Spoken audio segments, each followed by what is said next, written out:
श्रीमन्नारायण बोलिए श्री लक्ष्मी नारायण भगवान।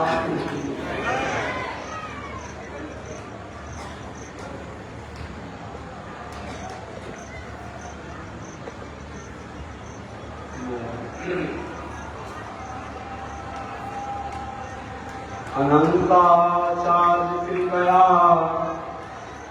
वेदांत द्वयपारगम् रामकृष्णादि सद्भक्त विश्वक्सेन मुनिं भजे। काषायमयज्ञसूत्रं शुचिवपुषि तथा चोर्ध्वपुण्ड्रं च वाले यस्यास्ते गच्छस्ते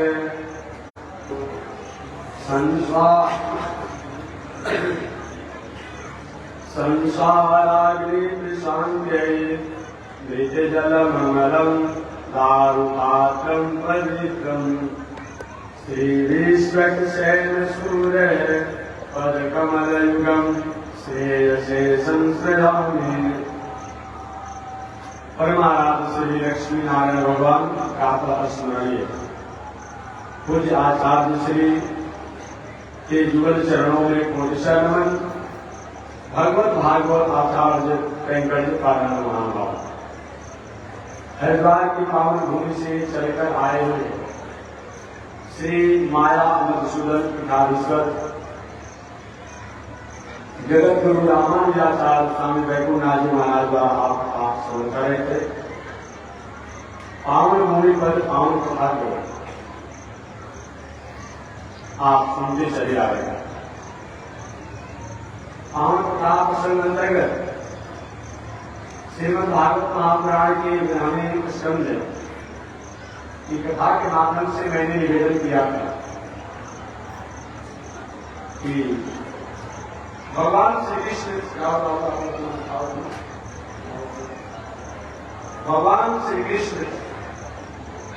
अपने परिवार के लोगों को उपदेश देते समय, संदेश देते समय निवेदन किए थे। ये 2-3 दिनों से कथा में निवेदन करते आ रहे। हे महानुभाव, जीवन में धन हो जाए, जीवन में बल हो जाए, जीवन में पद हो जाए, जीवन में रूप वैभव ऐश्वर्य हो जाए और इसका उपयोग अगर विवेक से नहीं किया जाता है तो वह धन, वह बल, वह पद, वह रूप, वह ऐश्वर्य द्वारा कहीं न कहीं हम अनर्थ करते हैं।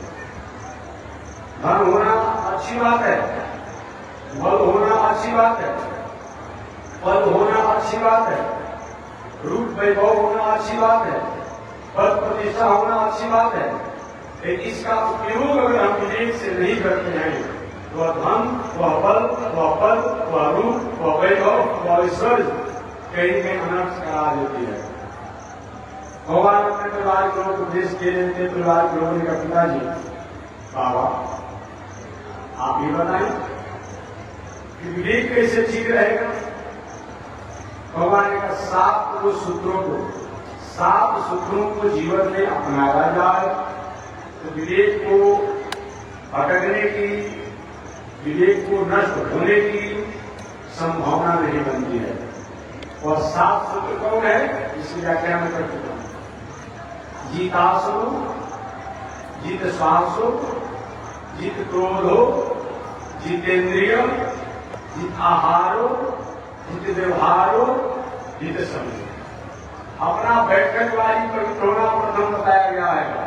जीतासो, जीत श्वासो, मन वाणी शरीर से किसी के प्राण वियोगात्म व्यापार नहीं करना। जितासनो, जित श्वासो, जित क्रोधो, अपना लाभ और दूसरे को नुकसान पहुंचाने के लिए क्रोध नहीं करना। जितेंद्रिय, और इंद्रिय भी संयम होना चाहिए। जितेंद्रिय, जित आहार हो, भोजन भी पवित्र होना चाहिए। जित व्यवहार हो, व्यवहार भी पवित्र होना चाहिए। जित संग हो और संग भी पवित्र होना चाहिए। यह 7 सूत्र मनुष्य के जीवन में आया तो मनुष्य को भटकने की संभावना नहीं बनती है। आगे परिवार जो देखिए पहला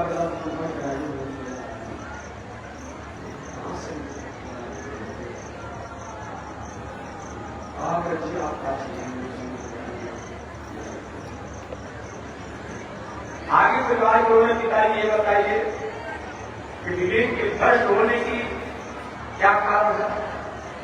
भगवान के 5 दुर्गुण चाहे कुबेर जी में आ जाए चाहे इंद्र में आ जाए, विवेक को विचलित होने की संभावना हो जाती है। एक नशा का दुर्व्यसन, हिंसा का दुर्व्यसन, इसके बाद मूर्ख कचहरी का दुर्व्यसन, वेश्यावृत्ति का दुर्व्यसन, और ऐसे दुर्गुण हमारे आप में आ जाए तो चाहे कोई भी हो, उस व्यक्ति को बर्बाद होने में, उस व्यक्ति को भ्रष्ट होने से कोई रोक नहीं सकता है। भगवान के परिवार के लोग, कुछ लोगों ने सुना, कुछ लोगों ने नहीं सुना, कुछ लोगों ने माना, कुछ लोगों ने नहीं माना। भगवान का बेटा ऐसा नहीं करोगे, नहीं मानोगे तो परिणाम इसका अच्छा नहीं होगा। भगवान अपने सुधामा नाम की स्वार्थ को विसर्जन दिए। एक दिन भगवान श्री कृष्ण के पिताश्री श्री वसुदेव जी महाराज अपने भवन में बैठे थे। नारद जी महाराज भगवान श्री कृष्ण के दर्शन की लालसा से द्वारिकापुरी में आए। नारद जी के मन में भावना थी कि भगवान के आते समय तो हम लोगों ने दर्शन किया, कि भगवान के जाने का समय हो चुका। लगभग 125 वर्ष की आयु को व्यतीत करके जाने वाले हैं, लेकिन जाते समय भी इनके पवित्र और उज्ज्वल स्वरूपों के दर्शन करके ही हम आगे अपनी साधना करेंगे। इसी लालसा को लेकर के नारद जी महाराज का द्वारिकापुरी में आगमन हुआ। नारद जी का मुलाकात भेंट भगवान श्री कृष्ण से आत्म हुआ। सबसे पहले भगवान श्री कृष्ण के पिता श्री वसुदेव जी महाराज से हुआ। श्री वसुदेव जी महाराज ने नारद जी का सत्कार किया, सम्मान किया, अभिनंदन किया, स्वागत किया और अभिनंदन करते हुए नारद जी महाराज का श्री वसुदेव जी महाराज ने कहा कि हे ईश्वर, हे देवर्षि नारद जी महाराज, ऐसी मेरी मान्यता है, ऐसा मैं जानता हूं कि बहुत दिनों तक तीर्थों में वास करने के बाद, यज्ञ करने के बाद, पवित्र जलाशयों में स्नान करने के बाद, पृथ्वी की परिक्रमा करने के बाद जो फल को प्राप्त होता है, वो फल को आप जैसे संतों के दर्शन करने से प्राप्त हो जाता है। अतः मैं आपको वंदन करता हूं, आपको प्रणाम करता हूं। आगे श्री वसुदेव जी महाराज ने कहा कि देवानाम चैतम भूतानाम देव चैतम सुखाय च दुखाय च। संसार के प्राणियों के लिए देवताओं का चरित्र किसी को सुख पहुंचाता है और किसी को दुख पहुंचाता है। भूतानाम देवचरितम सुखाय च दुखाय च। इस संसार के प्राणियों के लिए देवताओं का चरित्र जो होता है, किसी को सुख पहुंचाता है और किसी को दुख पहुंचाता है। बात में ठीक है। अभी ठंडा का समय आने वाला है, किसी के अनुकूल भी है, किसी के लिए प्रतिकूल भी है। गर्मी का मौसम है, किसी के लिए अनुकूल है, किसी के लिए प्रतिकूल है। बरसात का समय जो है, किसी के लिए अनुकूल है और किसी के लिए प्रतिकूल है। देवताओं का चरित्र जो होता है वो किसी के लिए अनुकूल होता है, किसी के लिए प्रतिकूल होता है। वही शनिचर राहु केतु किसी पर की अपने आप दशा महादशा होती है, अंतर्दशा होती है, तो व्यक्ति को रंग से राजा बना देते हैं, अपदस्थ व्यक्ति को उपद पर बैठा देते हैं। और वही शनिचर राहु केतु बृहस्पति इत्यादि की कहीं वक्री दशा हो जाती है तो राजा को विलंब बना देते हैं। श्री वसुदेव महाराज ने कहा, देवर्षि नारद जी, भूतानां देव चरितम सुखाय च दुखाय च, इस संसार में भूत प्राणियों के लिए, भूत प्राणी माने हमारा आपका जो शरीर जो है पंच महाभूतों से बना हुआ है। क्षिति जल पाप के गगन शरीरा पंच रचित अधर्म शरीरा, इसीलिए भूत कहा जाता है। पंच महाभूत पृथ्वी तत्व, जल तत्व, अग्नि तत्व, वायु तत्व, आकाश तत्व, इन पांचों को पंच महाभूत कहा जाता है। तो कहते भूतानां देव चैतन्य, इन पांच तत्वों से बने हुए संसार के प्राणियों के लिए देवताओं का चरित्र जो होता है, किसी को सुख पहुंचाता है और किसी को दुख पहुंचाता है, परंतु संत का चरित्र जो होता है वो सबका मंगल ही करता है, कल्याण ही करता है। इसलिए देवर्षि नारद जी आपको प्रणाम। आगे श्री वसुदेव जी महाराज ने नारद जी से पूछा, प्रभु ये बताइए, क्या गृहस्थ आश्रम में रह करके परिवार पत्नी बाल बच्चों के साथ रह करके खेती व्यापार नौकरी करते हुए भी अपने जीवन को परमात्मा से जोड़ा जा सकता है? कि घर द्वार छोड़ना ही पड़ेगा, परिवार पत्नी को त्यागना ही पड़ेगा, बाल बच्चों को त्यागना ही पड़ेगा, खेती व्यापार को त्यागना ही पड़ेगा?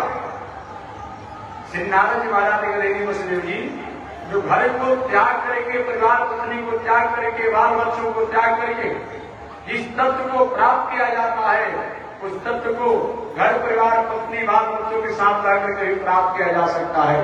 बस बात ये नहीं है, हमारा लक्ष्य, हमारा उद्देश्य यही निर्भर करता है। लक्ष्य और उद्देश्य ठीक है तो देखने में मालूम पड़ता है, कुछ करते नहीं है, लेकिन हर कर्म जो है वह धर्म हो जाता है, हर व्यवहार जो है सदाचार हो जाता है, हर यात्रा जो है वो तीर्थ यात्रा हो जाती है। कब? जब हमारा लक्ष्य ठीक होता है। यही बताया वह की देवर्षि कर्म भी किया। इस कर्म में परमात्मा की भावना को करके और हम कर्म करते हैं। आगे श्री वसुदेव जी महाराज का महाराज ये बताए, ये भावना आएगी कैसे? ये भावना आएगी कैसे अपने आप में कि हमारा उद्देश्य ठीक हो जाए? इसके लिए भक्त बनना पड़ता है। जब तक हम भक्त नहीं बनेंगे तब तक हमारे में भावना नहीं आएगी। आगे वसुदेव जी महाराज अगला प्रश्न किया, महाराज भक्त कैसे बना जाता है? भक्त कितने प्रकार के होते हैं? भक्त बनने के लिए क्या किया जाता है? तो नारद महाराज ने कहा, कायेन वाचा मनसेन्द्रियैर्वा बोध्यात्मना वा नुसित स्वभावा करोमि ध्यानं सकलं परस्मै नारायणाय समर्पयेत।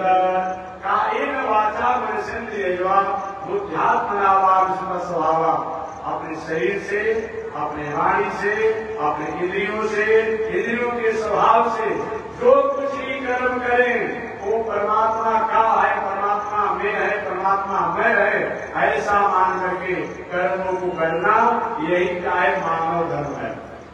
यही जो है परम धर्म है, यही जो है भागवत धर्म है, यही जो है भगवत धर्म है, यही जो सभी धर्म है। जिस कर्म में परमात्मा की आज्ञा और भावना को मानकर कर्म किया जाता है तो कर्म जो है वो भगवत में हो जाता है। हमेशा मैं एक जगह करता हूँ, मैनेजर साहब के पास करोड़ रुपया हो, मैनेजर साहब किसी को देते हैं, किसी को लेते हैं, अच्छा लगता है। किसी को 50 लाख रुपया दे दीजिए तो किसी करोड़ रुपया ले भी लेते हैं। वो मैनेजर साहब उस रुपया पैसा को बैंक में है और लेकर अपने घर बनवा लेता हूँ। तब तक कानूनी प्रक्रिया के दायरा में आ जाएगा, दंड प्रावधान के दायरा आ जाएंगे। एक वही बात है, जो भी संसार में हमारे पास वस्तु हो, व्यवस्था हो, व्यवहार हो, ये मानना चाहिए कि परमात्मा का है। करते हो कन्हैया मेरा नाम हो रहा है, प्रभु आपकी कृपा से सब काम हो रहा है, ये मान करके तब हम कर्मों को करते हैं तो कर्म जो है वो हमें, और कर्म जो है वो उसको प्राप्त कराने वाला हो जाता है, वो बंधन नहीं होता है। यही मानव धर्म का। आगे इन 5 प्रसंगों को सुनकर के श्री वसुदेव जी महाराज ने कहा कि महाराज ये भावना कैसे आएगी कि हम अपने कर्म को भगवान को अर्पित कर दे, हम अपने धर्म को भगवान को अर्पित कर दे, अपने व्यवहार को भगवान को अर्पित कर दे। इसके लिए भक्त बनना पड़ता है। जब तक भक्त नहीं बनते हैं तब तक से वो परमात्मा के प्रति हमारा कर्म का अर्पण नहीं होता है। आगे उसने कहा कि भक्त किसे कहते हैं और भक्त कितने प्रकार के होते हैं। श्री नारद जी महाराज ने कहा कि दुनिया में 3 प्रकार के भक्त होते हैं, first class, second class, third class, और एक चौथा भी प्रकार का भक्त होता है। फर्स्ट क्लास का भक्त वो है जो पूरी दुनिया में परमात्मा की सत्ता मान करके कहीं अनिति अन्याय अधर्म नहीं करता है। मंदिर में भी वही भगवान है, मंदिर से बाहर भी वही भगवान है, महात्मा जी में वही भगवान है, पड़ोसी में वही भगवान है। हर जगह ईश्वर, सत्य और धर्म की सत्ता मान करके कहीं भी अनिति अन्याय नहीं करना, वो फर्स्ट क्लास का भक्त है। और उसके लिए हर जगह, हर व्यवहार, हर कर्म जो है वो सिर्फ साधना आराधना तीर्थ प्रति हो जाता है। सेकेंड क्लास का भक्त वो है कि भगवान से प्रेम करता है, भगवान के भक्तों से मैत्री करता है, अज्ञानी व्यक्ति को समझा बुझाकर अच्छे मार्गों पर लगाता है, नास्तिक व्यक्तियों की बातों पर ध्यान नहीं देता है। ये सेकंड क्लास के भक्त हैं। और थर्ड क्लास के भक्त वो होते हैं कि जब जैसा तब तैसा, ये थर्ड क्लास के भक्त होते हैं। अभी नवरात्र चल रहा, आज समापन हो, आज 24 तारीख है ना, आज ही व्रत का समापन होगा। अभी देखिए 9 दिन लोगों ने कितने नियम से रहा होगा, कितने लोग नींबू का पानी भी रहते होंगे, कितना बाहर करके, कितने दिन में कुछ खाते ही नहीं होंगे, रात को चलता होगा। अरे हम लोग भाई फलहारी है तो ठीक है, अच्छी प्रकार से लाभ लेते ही होंगे, ऐसा बात नहीं कहेंगे। बात सत्य है जो मैं बात कर रहा हूँ, चाहे वो कुंकू का आता हो, हथेली का चावल हो, और सिंगाड़ा का आता हो, आज को भी अपना फलहार होता हो, जो अरे नहीं चाहिए। अरे कलयुग का हमारा शरीर है, हम सतयुग के है नहीं, एक सात्विक और फलहार दिया जाए, हार ले जाए, दोष नहीं है, लेकिन एक ऐसे लोग कि जो लोग अपने आप में नवरात्र का अवसर हो, शिवरात्रि का अवसर हो, और कोई ऐसा पर्व होता हो, बिल्कुल हाथ करते हैं, जल भी पीने के लिए करके अपने आप को नहीं पीना। लेकिन जब ही व्रत बीत गया, व्रत बीतने के बाद वही पुरानी आदत, ये थर्ड क्लास के भक्त हैं। बात सुनिए, उत्सव महोत्सव पूजा पाठ मंदिर में जाएंगे तो वो वहां घर करेंगे, तो सीट झुकाएंगे, तो रोएंगे, तो हंसेंगे, आज भी मंदिर से बाहर निकले बस वही पुरानी आदत। एक थर्ड क्लास से भक्त है। फर्स्ट क्लास का भक्त है जो हर काल में, हर वस्त्र में, हर वस्तु में, हर समय में जो परमात्मा की सत्ता मान करके कहीं अनित्य अधर्म नहीं करता है, वो फर्स्ट क्लास का है। सेकेंड क्लास का वो है जो भगवान के भक्तों से जो प्रेम करता हो, भगवान से जो प्रेम करता हो, अज्ञानी व्यक्ति को सुझाता बुझाता हो, और नास्तिक की बातों पर ध्यान नहीं देता हो। और थर्ड क्लास वो है कि समय से नवरात्र, समय से श्रीराम, समय से छठ, या जो ही पूजा पाठ करना हो करेंगे, लेकिन कभी पीछे कभी दर्द होना होगा, उससे भी कहीं पीछे हटने वाले नहीं है। वासना के एक थर्ड क्लास से भक्त है। एक चौथा और भी भक्त होता है। वो कौन चौथा भक्त है? जो कितना भी पूजा पाठ, धर्म कर्म, धन संपत्ति, ऐश्वर्य वैभव होने के बाद भी, विद्वान होने के बाद भी अपने को मानता ही नहीं है, मैं धनी हूँ, मैं विद्वान हूँ, मैं संत हूँ, मैं साधक हूँ। वो क्या होता है? वो सबसे श्रेष्ठ होता है। सबसे श्रेष्ठ भक्त बताया गया है। इस प्रकार 4 प्रकार के भक्त को हमारे नारद जी महाराज ने बताया। आगे श्री वसुदेव जी ने पूछा, महाराज एक भक्त बनने के लिए करना क्या पड़ता है? तो नारद जी महाराज ने इसके लिए भक्ति करनी पड़ती है। जब तक भक्ति नहीं करेंगे तब तक भक्त नहीं बन पाएंगे। अरे भाई, जिसके पास धन होगा वही तो धनी बनेगा। अब धन है भी नहीं, आपका हमारा धनी के लिस्ट में नाम आ जाए, ऐसा होगा नहीं। तो भक्त बनने के लिए भक्ति करनी पड़ती है। भक्ति का मतलब क्या होता है? व्याकरण से, ग्रामर से अगर भक्ति शब्दों को परिभाषित किया जाए तो भक्त सेवायाम धातु, भक्त सेवायाम धातु से भक्ति प्रत्यय होकर के भजन होता है। ऐसी से अपना भक्ति बनती है। अर्थात भक्ति का मतलब कि हमारे और हमारे इंद्रियों द्वारा, हमारे बुद्धि द्वारा, हमारे दिमाग द्वारा जो कर्म होता है वह कर्म उन तत्व, उन सत्य, उन परमात्मा, उन ईश्वर की से प्रेरित होकर के, उनके प्रति समर्पित होकर के अगर किया जाता है तो वही अपने आप में ये भक्ति बताया गया है। हालांकि अलग अलग शास्त्रों में भक्ति की अलग अलग परिभाषा बताई गई है। मानसकार ने तो कहा कि प्रथम भक्ति संसार के संगा, दूसर भक्ति मन कथा प्रसंग। ये मानसकार ने भक्ति क्या कहते हैं कि प्रथम भगवती संसार के संगा, सबसे प्रथम का संग, और दूसरा भक्ति मन कथा प्रसंगा, और दूसरा भक्ति जो है वो भगवान की कथा को सुनाना। इस बातों को हम अलग अलग आचार्यों ने भक्ति शब्दों के बारे में बताया गया है। किसी ने 9 प्रकार की भक्ति बताया है। श्रवणम, कीर्तनम, अर्चनम, वंदनम, पाद सेवनम, कीर्तनम। और भगवत रामानुजाचार्य स्वामी महाराज ने भक्ति शब्दों को परिभाषित करते हुए कहा कि कई गण लक्षण विलक्षण मोक्ष भाजो रामानुजो विजयते यतिराज राजा।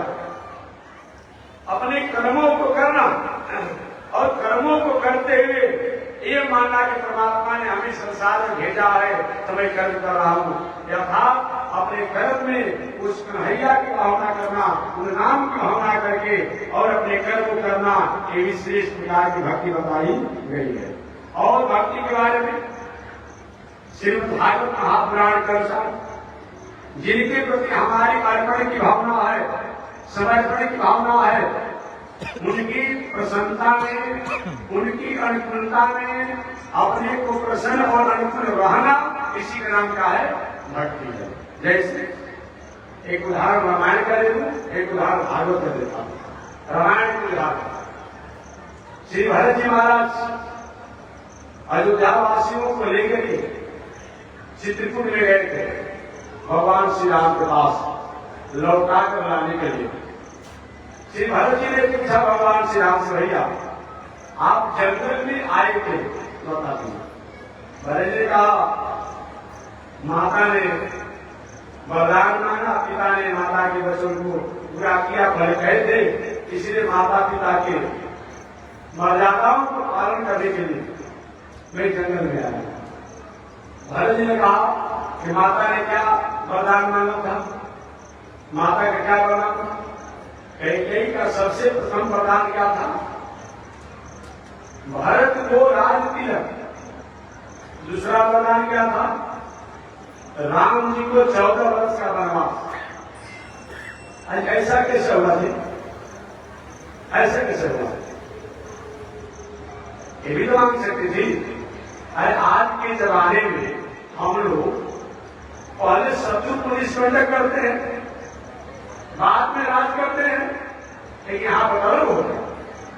पहले भरत को राजा बनाया जाता है और शत्रु को जंगल में जाने के हित माने जाते कई, और शत्रु के आता जिसको राम इतना द्वेष कर मंत्रा के द्वारा हुआ उस जंगल भेजने के बाद ऐसा क्यों?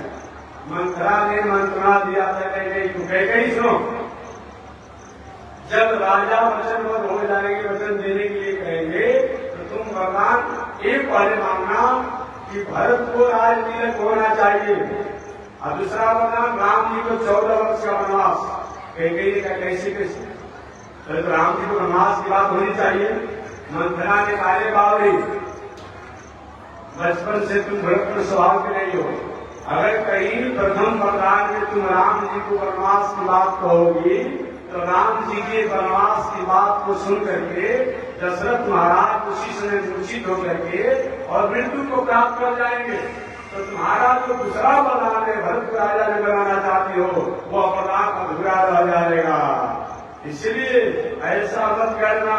यही कारण है कि पहले भरत जी को राज तिलक की बात मांगी और दूसरा वरदान मांगा कि राम जी को वनवास होना चाहिए। उन्हें कह के कहा सुनो, और जब दशरथ जी वचन दे देंगे दोनों को, आज जब इस वचन को प्रयोग में जब लेना होगा तो तुम कहना करेंगे नहीं राम जी को पहले वनवास भेज दीजिए और तो भरत टाइम को राजा बनेंगे। यही पूरा पेपर यही हुआ।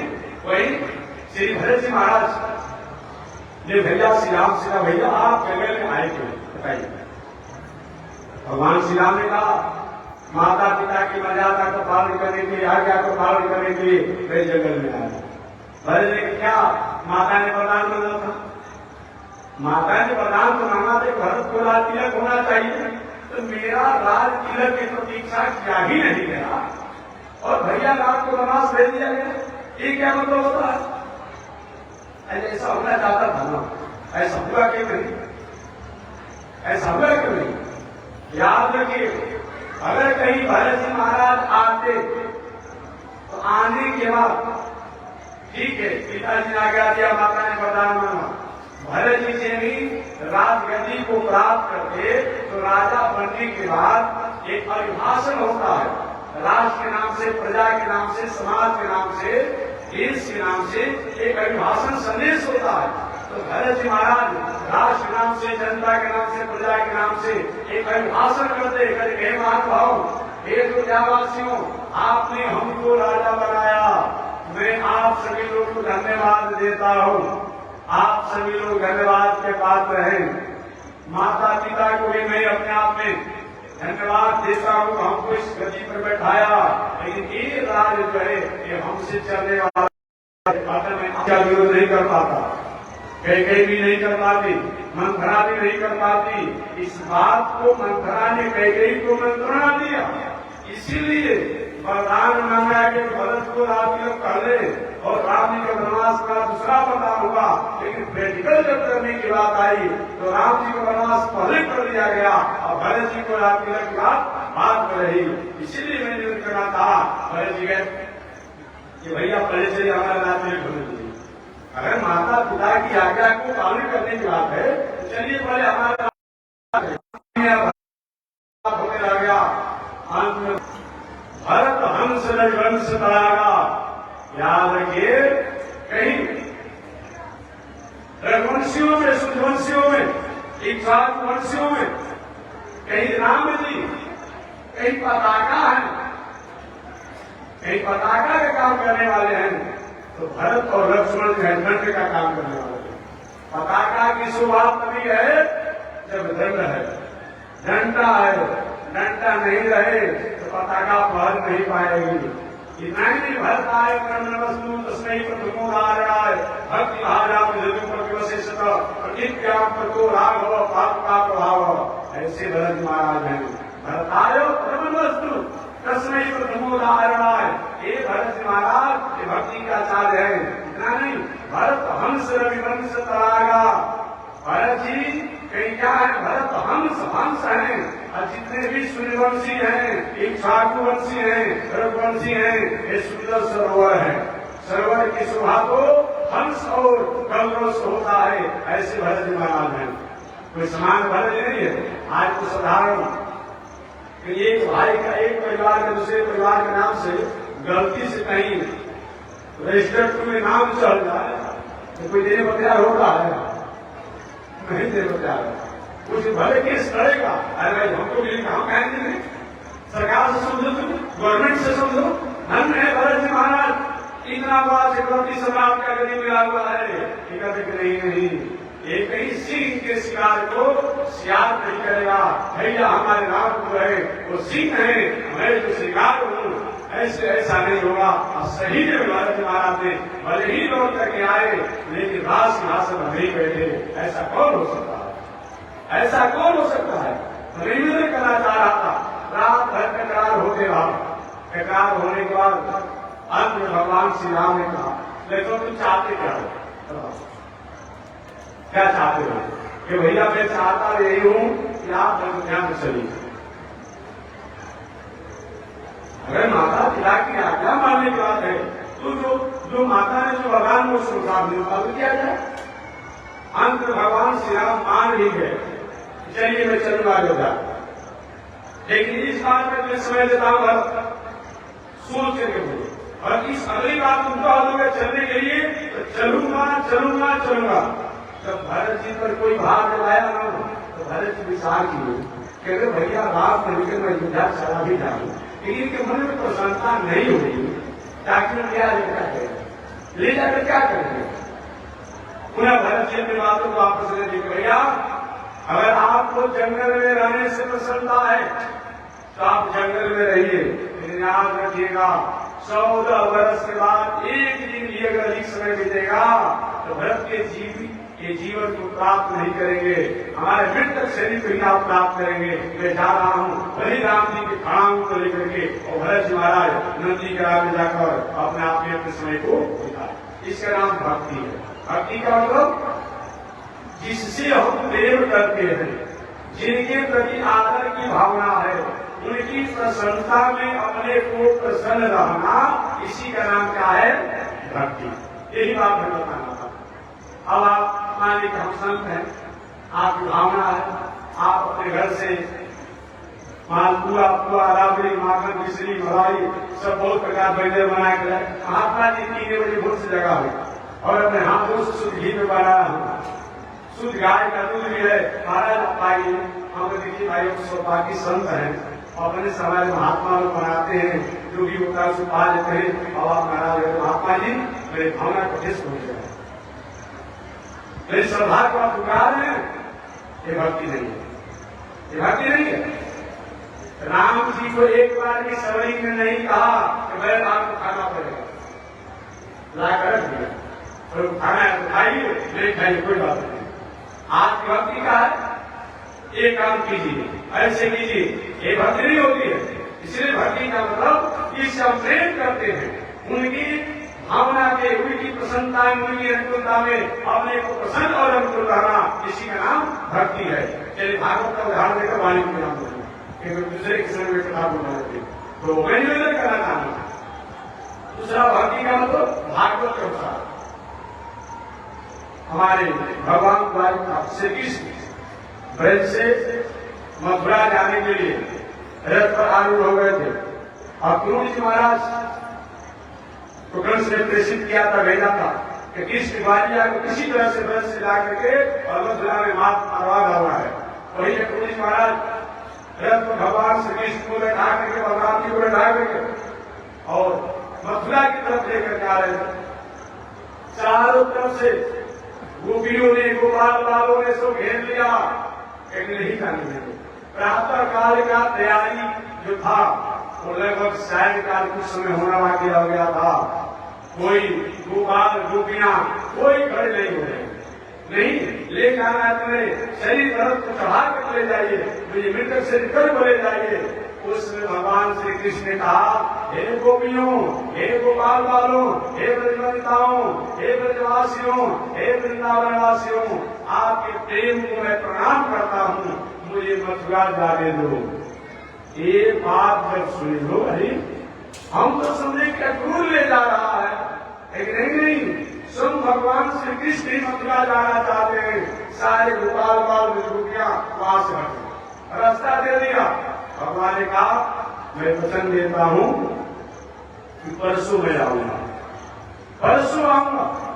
इस पर गोपाल बाल गोपियां फूट फूट करके रोने लगी, गोविंद आप कहकर नहीं गए होते, नहीं गए होते तब तो हमको विश्वास होता कि आप आ सकते थे, लेकिन आप कहकर जा रहे हैं मैं परसों आऊंगा, निश्चित हो जाएगा कि परसों भी आप आने वाले नहीं हैं। आऊंगा भी मैं नहीं पढ़ा चक्र संहिता में, मैं भागवत में, कि भगवान श्री कृष्ण जब ब्रज छोड़कर गए तो पुनः लौट करके, चाहे मथुरा से या द्वारिका से लौट कर ब्रज में आए हैं। भगवान की कथा मिलती है कि कि भगवान श्री कृष्ण की बात नहीं आती है। वही गोपियां कहती है कि आपको आप बता रहे हैं आप नहीं आएंगे, गोविंद आप वही हैं। मैं क्या यशोदा कहती रह गई, लाला तुमने बेटी खाई है, आपने अपने मुख में पूरी दुनिया को दिखा दिया, ब्रह्मांड को दिखा दिया, प्रकृति को दिखा दिया, 14 भुवन को दिखा दिया, और एक आपने अपने मुख में मिट्टी को नहीं दिखाया। गोविंद आप कह कर जा रहे हैं मैं परसों आऊंगा और परसों भी आप नहीं आएंगे, बात भी सत्य। एक गोपियों ने क्या किया, सभी रात समझ लिया, अर्थात गोपियों ने जाना कि भगवान श्री कृष्ण की इच्छा है उनको मथुरा में जाने के लिए, तो रुकने से कोई फायदा नहीं है, इसी का नाम भक्ति है। ऐसा विचार करते और भी भक्ति के बारे में अलग अलग आचार्यों ने अलग अलग प्रकार से कहा है। हनुमान जी महाराज ने भक्ति के बारे में कहा, दासोहम कौशलेन्द्रस्य रामस्य कृष्ण, ये भक्ति है। जिनके प्रति हमारी स्थिति हो उनके कठिन से कठिन और सहज काम करने के लिए संकल्पित होना, इसका नाम भक्ति है। मानस का पुनः मानस ने एक और शब्द कहा भक्ति के लिए कि नीच कहल सब प्रभु के करी हो अपन विलोक भवसागर, इसका नाम भक्ति है। छोटे से छोटे कार्यों को भगवान की आज्ञा मान करके, ये नहीं कि मंदिर में घंटी डोलाना है तो होगा, नीच कहल सब प्रभु के करी हो अपन विलोक भवसागर करी हो। आपने सुना होगा पांडव लोग जब राजस्व यज्ञ कर रहे थे, उस राजस्व यज्ञ के अवसर पर सब लोग अलग अलग विभाग में गया था, कोई कुशाध्यक्ष था, कोई सचिव था, कोई संरक्षक था, कोई अध्यक्ष था, कोई भोजन परोसने काम, सब लोग थे। भगवान श्री कृष्ण विचारे भाई पांडव इतना बड़ा यज्ञ हो रहा है, हमको किस पद पर तुमने आसन किया है? अर्जुन के तो सारा पद भर गया, एक खाली नहीं है।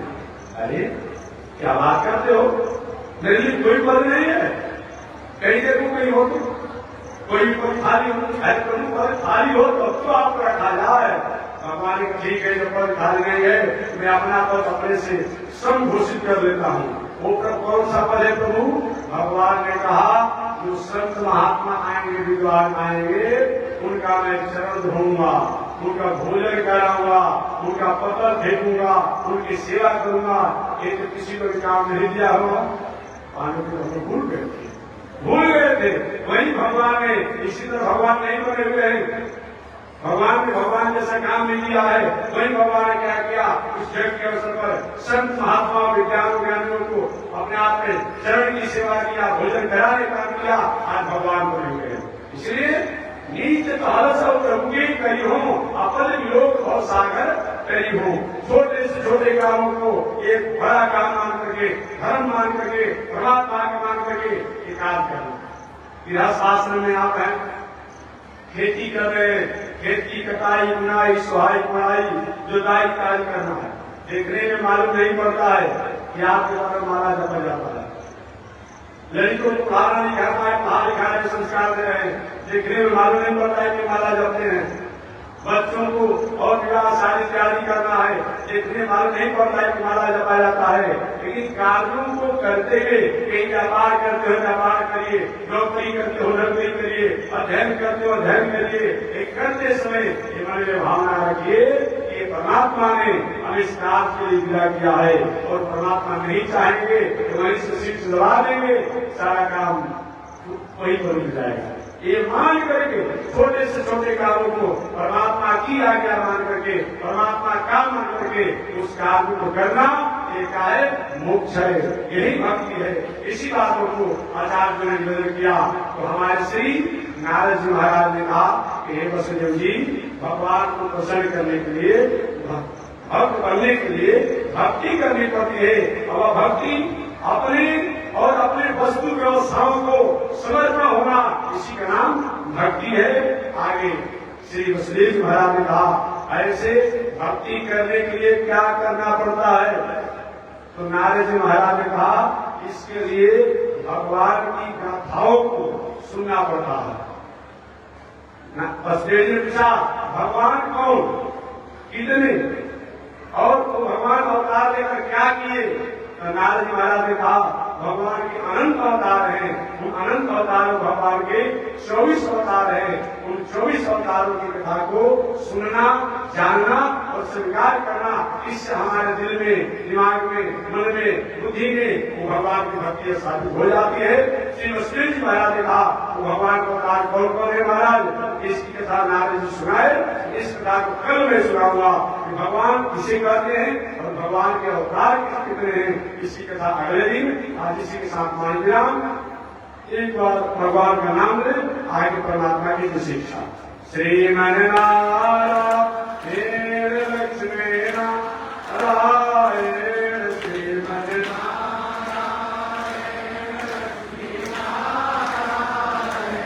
श्रीमन नारायण नारायण नारायण श्रीमन नारायण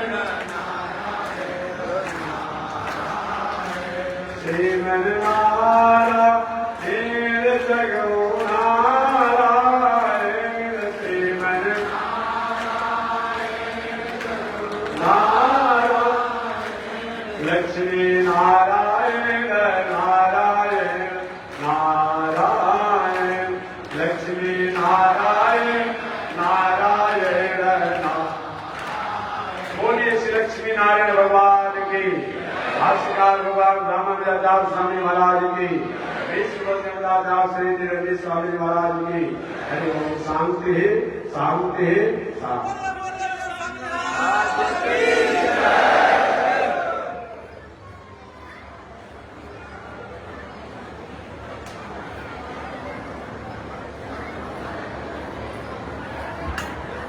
ओम चंद्रमानसोजातचक्षो सूर्योदयक श्रोत्राद्वाय सुमान सुखादिरदायक श्रीसुते लक्ष्मी सुमध्यां भवनात्रे पार्श्वे नक्षत्राणि रूपमस्मिनो व्याप्तं विषयनिखारां मयि भार सर्वलोकं मयि भार। लक्ष्मी नारायण भगवान की, स्वामी महाराज की, राष्ट्र भगवान रामानुजाचार्य महाराज की। हरि ओम। शांति शांति शांति।